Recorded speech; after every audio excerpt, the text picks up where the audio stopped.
What's going on, everybody, and welcome to J Sports Seattle. Now, before I get into the video, I want to address my little hiatus that I went on. I'd like to apologize for it. Been very, very busy, and on top of me being busy, and I think this was probably the main reason why I've been so busy, I got COVID, so I've been suffering from that for the past over a week, and it's put me back. So, but I'm here, I'm alive, and I'm gonna talk about our past couple weeks. I'm gonna sum it up since they've already gone by, and we all have had our moments on them, it's like the Ravens game and the and last week against the Commanders. But this is gonna be sort of a recap slash preview for tomorrow's game and for the rest of the season, since we're past that halfway mark. So I want to talk about the rest of our season while we're at it. So if you like the video, make sure to like, comment, subscribe, and share for more Seahawks and Seattle sports content. Without further ado, let's get on with the video. Alright, so before I talk about this Rams game, I do want to talk about the past couple weeks that we've been through. Firstly, I'll start with that Ravens loss in week. What was it? It was week 9. It was a brutal loss. I watched it, and it was a reality check. It just goes to show that we're not a Super Bowl team. The way that we've been playing, we are not a Super Bowl team. We lack a little bit of discipline. We're top 10. We're like number 9 in penalties in the league. Top 10 in penalties. Sorry. I'm still recovering. We are, let's see. Last time I checked, we're 25th in scoring defense, which is not good at all. And we're 18th in scoring offense, which both are below average. And gotta fix that. Gotta fix both of those, because if we want to make a playoff run, we cannot be lower at the bottom of the tier in terms of scoring offense. So we gotta improve on both sides of the ball. But fast forwarding to last week, because honestly, I threw that Ravens loss into the campfire, because you want to forget about it. That's just one that you want to forget. And also, before I move on to that, it's okay that we lost that game. I mean, Lamar is 17-4 or something. He has a really, really good record against the NFC. So, and look what he did to the Lions a few weeks prior, and then look at the Lions now. They're leading their division, and I think they're the 3rd or 2nd seed. They're 7-2. So there's no need to worry about that loss, because it's just Lamar owns the NFC. That's just how it is.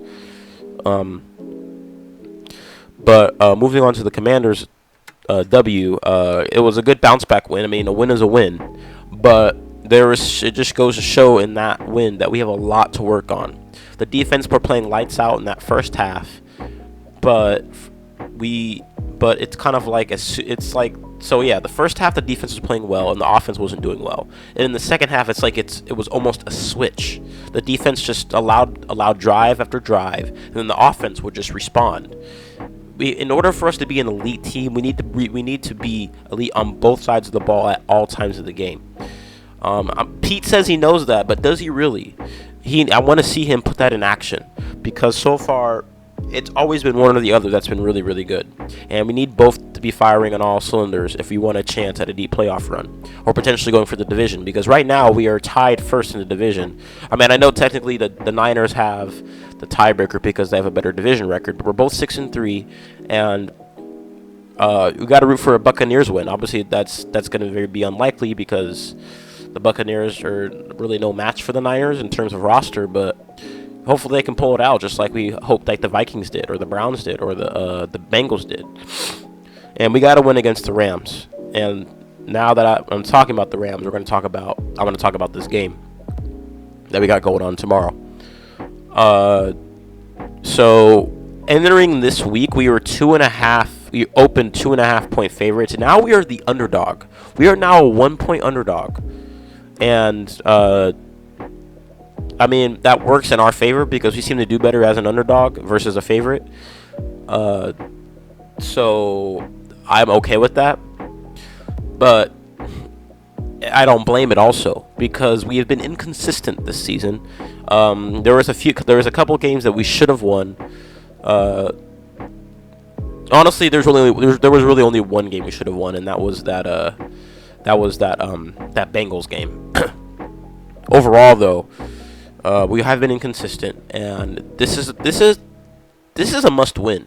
I don't know about you guys. I know I've said that. I think I've said that quite a few times this season, but this is a must win game because if we really want a chance to go for that division, we have to win this game. We need to win this game. I mean, the Rams owed it to us. The Rams smacked us of week 1, and we have to bounce back. I mean, we have to. Especially against these guys, because they own us. They've historically owned us, like McVay historically owns us.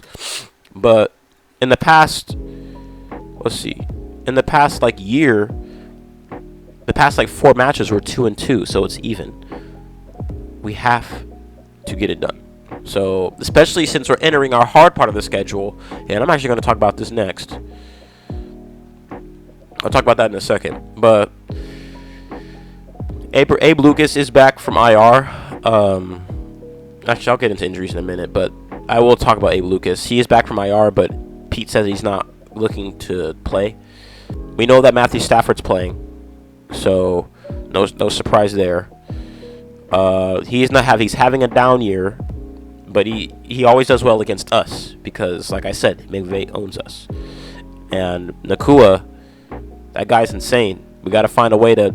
I know Kyron Williams is on IR, but we got to find a way to stop this guy because this is not. We can't let him do what he did to us last time.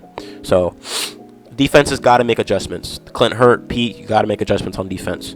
We need to run the ball. We seriously need to run the ball. For someone that prides himself as a run-first coach, we have not been running the ball as much. And that might be because of Shane Waldron, but Shane Waldron and Pete have to work together in order to get this offense in shape. Do what Pete wants: run the ball on first down and second down, and then pass on third, or pass on first, run on second, and if you have a close third, run on third. I need us to see Charbonnet more, man. I need us to use Charbonnet more because as much as I like Walker, Charbonnet is a more direct down your throat back. Walker is a more shifty back. He's trying to find the big play. If you noticed in that Commanders game, when you put Charbonnet in 10 yards, 6 yards, he always gets chunk yardage because he always goes down the middle. And the line, and to be fair, the line hasn't done a good job in blocking for Walker.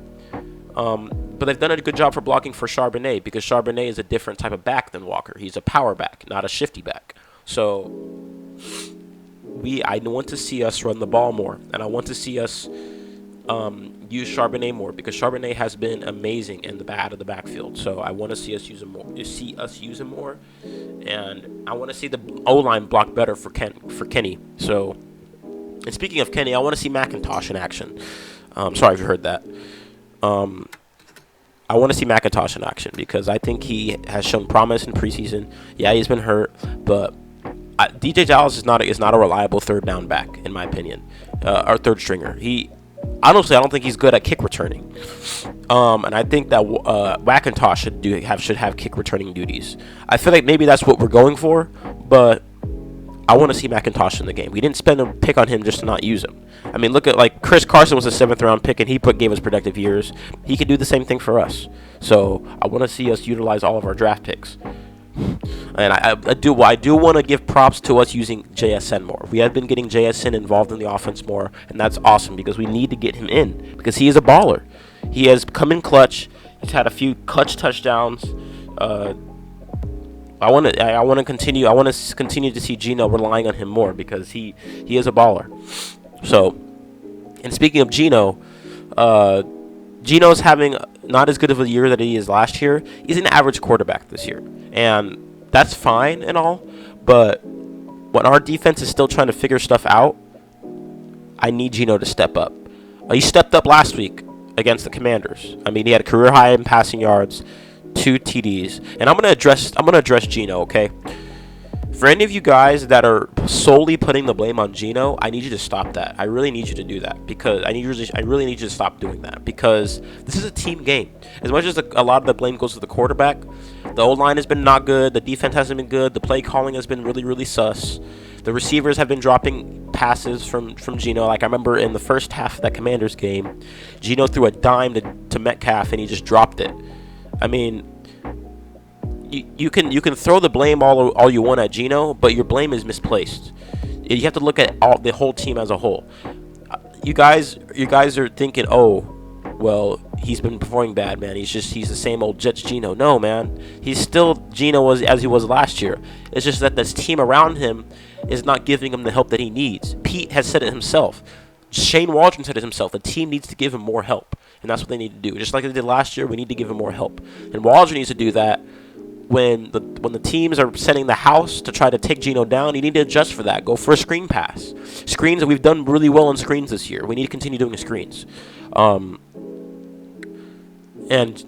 like we have to do a better job of supporting Gino. Yes, Gino can do better, but a quarterback is as good as his team is around him a lot of the time. So the team, everyone has got to step it up and help Gino out.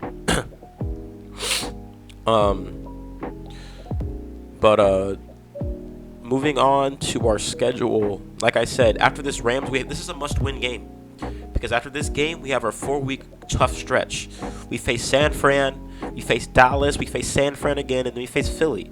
We cannot be dropping easy games against, like, the Rams. I said that at week 1, and we got blown out. We have to make an adjustment to that. We have to do better. So we have to get this W.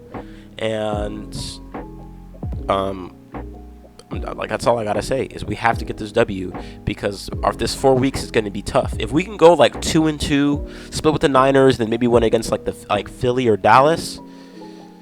If we can do that and go like 2-2 in that stretch, I'll be confident that we can do well in the playoffs because we can beat elite teams. These 4 games I have to face are against elite teams. So if we can go 2-2 in that stretch, I'll be confident.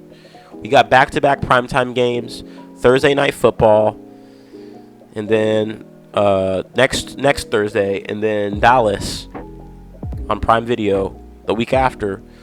We're gonna be in the spotlight, and we have to show that we belong out there. We belong up there with the elite teams. So we have to fix it up. Have to clean up clean up the penalties. Have to clean up the play calling. Have to clean up the O-line. Gino has to clean it up too. Everybody needs to clean it up. And the defense. The defense has been kind of iffy the past couple weeks. Defense got to clean it up. So, and after that, we have a little bit of an easier stretch. We got Tennessee, then we got Pittsburgh, and then we got Arizona. And I'm actually going to the Arizona game. But we have to lock in because we're entering the second half. We're entering crunch time now, and we have to lock in. So, but I'm gonna move on to injuries. This is the final injury report for Sunday. Lucas is questionable, but like I said, Pete said that he's probably not gonna play. Lockett is questionable with a hamstring. He's actually a game time decision because we don't know I think we should rest him because we need to give him rest. But it's up to him, obviously. Jamal is a game time decision. I don't know what's going on with his knee, but it says that he's an NIR, so I'm expecting him to play. And then Trey Brown is questionable. I saw that he jammed his foot in practice on Thursday. So, but apparently he's good to go. And then our only out player is Derek Young with that. He's still having that abdomen injury, and then no doubtful players, which is good. And then, but I do want to see Anthony Bradford take a lot more snaps. I want him and Phil Haynes to split snaps because I think Anthony Bradford has a real upside. He is showing promise, so I want to see him get involved more. But moving on, I want to talk about our co-MVP on defense. Right now, our MVP on defense is Devin Witherspoon. He's still playing lights out football on the defensive side. But I want to talk about this guy, Boye Mafe, man. 7 straight games with a sack. Beat the Seahawks record. I mean, that's insane. He beat Sinclair. And I couldn't be any happier. If he can extend it to 8 games, he might be on the low key could be on an All Pros arc this year because he's playing like an All Pro. So, let's watch Boye Mafe. And this is Baldy right here. His business here. Look at that. He has a lot of pass deflections too. Yep. Incomplete. Let's just watch him here. Working with Leonard Williams right here on this twist up. A tackle in game. See, that is a perfect job by Mafe. He saw Leonard Williams getting double teamed and immediately took advantage and went on the inside where there was nobody guarding him, and boom, easy sack. That you might think he got unblocked, but no, that's smarts right there. That is smarts because he recognized the situation and he knew that Williams was being double teamed on the interior, so he took his spot on the interior and boom, got a sack. This guy is on the come up, man. And look, you gotta work in tandem sometimes to win. Like here it is with Mafe coming off the edge, selling that tackle right there. Yeah, look at that. Split right here, and here comes Mafe. That's 7 straight games with a sack. I don't know any other player in the league right now that's got a sack in 7 straight games. Nobody, Baldy. Nobody has that. It's the longest active streak in the league. He's a Pro Bowler. I think he should make the Pro Bowl this season. He's played at a Pro Bowl level all season long, and I was high on this guy when we drafted him last year. I think he was a good guy off the edge. I knew he was going to be insane. So I'm glad to see that he's doing well, and I hope he continues to keep it up on the pass rush because we still need help on pass rush, and we've been doing really, really well on pass rush this year. We could do better, but we've been pretty solid this year. So we've definitely cleaned it up from earlier in the year when we were struggling to get to the quarterback. But so far we've done really, really well, and I believe that we can continue to get better, and we can. And as long as we keep getting to the quarterback, like for example, week 1 we didn't get to Stafford once. We didn't sack Stafford once, and how did that work out for us? We got diced. So helping out our secondary is priority on that D line and on the edge. So definitely gotta continue putting pressure on the quarterback. And so far, this guy has done it all. So. And he's done really, really well in the run game, too. So I'm excited to see him taking this next step up in his second season. So, but, like, overall, yeah, we have to win this game. We have to come out firing on all cylinders. We got to improve off last week and fix up what we did wrong last week. Play calling's got to improve. We got to run the ball more. We got to convert more third downs on both sides of the ball. And once we do that, get turnovers. And when we do that, we should be good to go and potentially go to 7-3. So, but I think that's all I have for this video. I may or may not. Actually, I'll try. I'll try to make a post-game video probably on Monday or Tuesday, depending on how I feel, because I'm still trying to recover from COVID right now. But yeah, I think that's all I have for this video. And if you like the video, make sure to like, comment, subscribe, and share for more Seahawks and Seattle sports content. Thank you for stopping by. Have a good day, and go Hawks, go Mariners, and go Kraken.